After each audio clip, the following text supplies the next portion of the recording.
श्री राम मर्यादा पुरुषोत्तम है, यह तो सभी को ज्ञात है, किंतु यदि यह पूछा जाए कि श्री राम मर्यादा पुरुषोत्तम कैसे बने, तो शायद कई मनुष्यों को आश्चर्य होगा।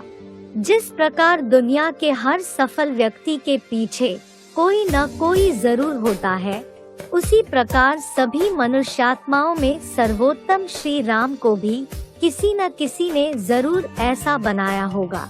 वह कोई और नहीं, स्वयं परमपिता शिव है, जिन्हें और धर्मों में ईश्वर, ओमकार, अल्लाह, खुदा, गॉड फादर आदि नामों से जाना जाता है।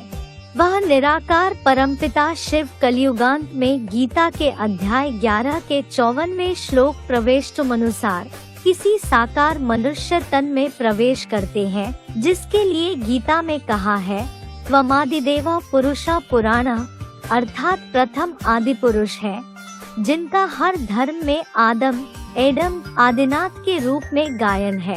तो शिव निराकार उस प्रथम पुरुष आदिदेव जो सभी मनुष्यात्माओं में सर्वश्रेष्ठ है, उनको यह सर्वोपरि ज्ञान देते हैं, जो पूरी रीति अपने जीवन में प्रैक्टिकल धारण कर ईश्वर की बताई हुई मर्यादाओं का पालन कर पुरुषोत्तम राम कहलाए जाते हैं।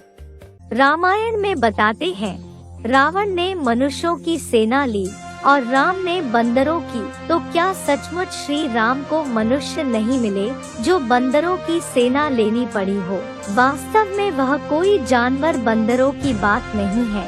आज के मनुष्य की बुद्धि ही बंदरों जैसी विकारी बन चुकी है। श्री राम उन बंदर बुद्धि मनुष्यों को ही आकर मंदिर लायक अर्थात देवता बनाते हैं।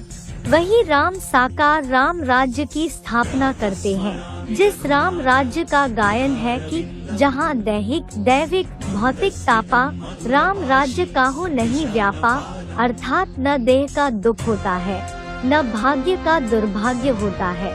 भौतिक तापा माने न हवा जोर से चलती है और न ही भूकंप आते हैं कि सारे मकान गिरने लगे और सारे लोग तितर बितर हो जाएं। वहाँ प्रकृति भी सुखदायी होती है।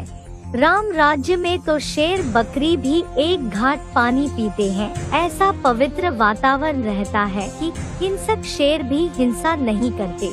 राम राज्य में यथा राजा तथा प्रजा, अर्थात राजा प्रजा का पालन बच्चे के रूप में और प्रजा राजा को पिता की दृष्टि से देखती है। उस राम राज्य में क्या रावण होता है जो सीता का हरण करे?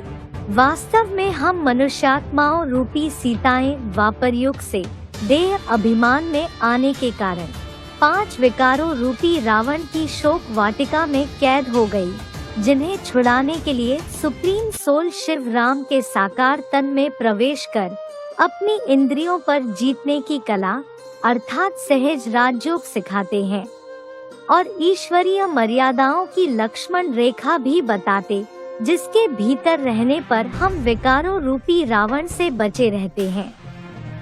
वर्तमान समय में ही रावण अर्थात 10 मते चलाने वाले रावण का प्रैक्टिकल पार्ट चल रहा है, तो रावण का अंत करने के लिए श्री राम भी प्रैक्टिकल में अपना कार्य कर रहे हैं और इस विकारी रावणी दुनिया का खलासा कर सद्धर्म की स्थापना कर रहे हैं। जिस राम राज्य में अहिंसा, सत्य, प्रेम, सुख, शांति, समृद्धि रहती है।